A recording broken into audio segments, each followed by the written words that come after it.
Quoi de mieux pour se réchauffer que de débarrasser un camion? Pendant 2 jours, papier, carton et journaux sont collectés par les sapeurs-pompiers. Ils iront ensuite au recyclage.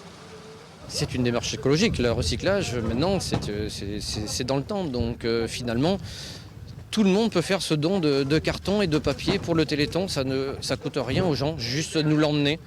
Et nous, on fait le reste.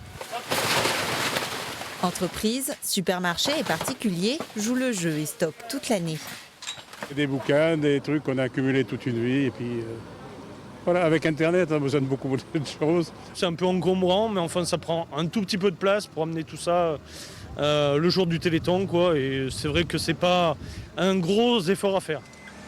Une initiative écologique et solidaire à laquelle participent la trentaine de jeunes sapeurs-pompiers.